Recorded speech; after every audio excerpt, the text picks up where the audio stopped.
नमस्कार दोस्तों, मैं भूषण रघुनाथ। स्वागत है आपका news info and knowledge spot के एक नए एपिसोड में। पाकिस्तान ने अपने वजूद में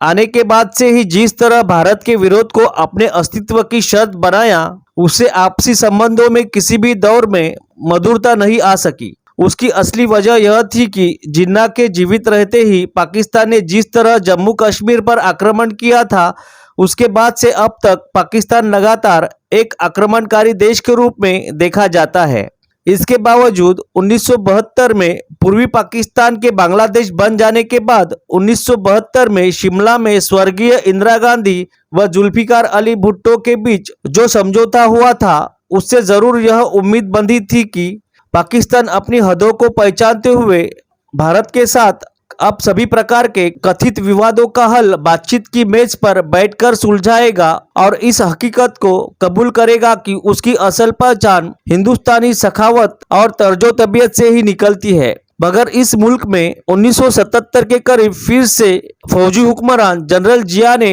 नमूदार होने की वजह से फिर से इस्लामी जिहादी और कट्टरपंथी ताकतों ने अफगानिस्तान में रूसी प्रभाव को समाप्त करने के लिए अमेरिका से हाथ मिलाते हुए जिस तरह तालिबानी लड़ाकुओं को जिंदा करने की तहरीक चलाई और बाद में उसके असर से यह खुद दहशतगर्दी के कुएं में गिरता चला गया, उसने न केवल अकेले भारतीय महाद्वीप को बल्कि पूरी दुनिया को ही आतंकवाद के मुहाने पर लाकर खड़ा कर दिया, जिसके निशान हमें अमेरिका से लेकर अन्य एशियाई व यूरोपीय देशों में भी देखने को मिलते हैं। मगर इस आत्मघाती नीति के तहत किराए का मुल्क बनने का असर पाकिस्तान पर होना ही था।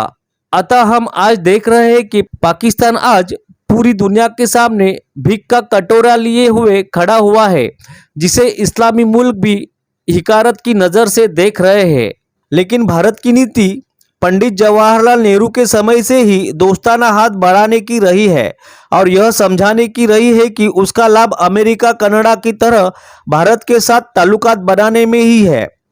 अगर यह बात पाकिस्तान के सियासतदानों की समझ में आ जाती तो अब तक इस मुल्क ने भारत के खिलाफ बेवजह ही चार लड़ाइयाँ न लड़ी होती और हर लड़ाई में मुंह की खानी न पड़ी होती और अपनी आवाम को लगातार मुफलिस व जाहिल बनाए रखने की तजवीजें न भिड़ाई होती।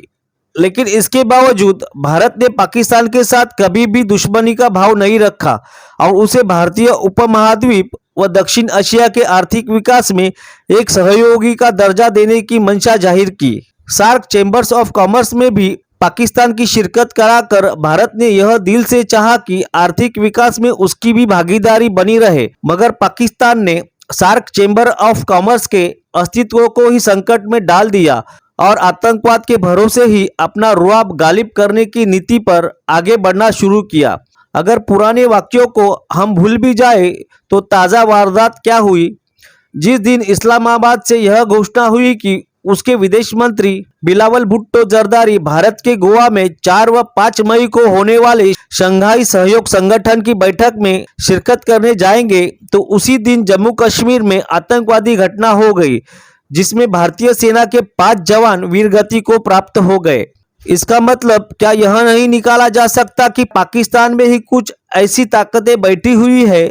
जो यह नहीं चाहती कि भारत पाकिस्तान के बीच ताल्लुकात सुधरे। यह देखने का काम तो पाकिस्तानी हुक्मरानों का ही है। 6 साल बाद जब पाकिस्तान का कोई विदेश मंत्री भारत आने की घोषणा कर रहा है तो वे कौन सी ताकतें हैं जो इसे पसंद नहीं कर रही। जाहिर है कि वे ताकतें ही हो सकती है जिन्हें भारत के साथ अच्छे संबंध होने पर अपने ही वजूद का खतरा पैदा हो सकता है और जाहिर तौर पर यह आतंकवादी ताकतें ही है। इसलिए भारत का यह कहना बिल्कुल बजा है कि बातचीत और आतंकवाद साथ साथ नहीं चल सकते। अतः बिलावल भुट्टो का यह फर्ज बनता है कि वह अपनी गोवा यात्रा के दौरान यह पैगाम देकर जाए कि पाकिस्तान में सक्रिय आतंकवादियों व कट्टरपंथियों को दोनों देशों के बीच के संबंधों में आड़े नहीं आने दिया जाएगा। मगर जिस देश की नीति ही भारत में अलगाववादियों व आतंकवादियों को पनप पाने की रही हो, उसके नियत पर शक क्यों न किया जाए। याद रखना चाहिए कि 2015 में पाकिस्तान के तत्कालीन विदेश मंत्री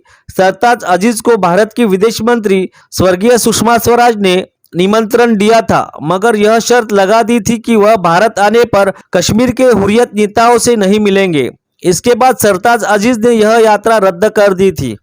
हालांकि वह अगले साल 2016 में हार्ट ऑफ एशिया सम्मेलन में भाग लेने आए थे, मगर तब उनसे द्विपक्षीय आधार पर कोई बातचीत नहीं हुई थी। वजह श्रीमती स्वराज की तबीयत बिगड़ना था। इससे पिछला इतिहास बताने का कोई औचित्य दिखाई नहीं पड़ता है, मगर इतना निश्चित है कि श्री भुट्टो को सभी पुराने पूर्वग्रहों को ताक पर रखकर भारत की यात्रा साबुत नियत के साथ करनी चाहिए।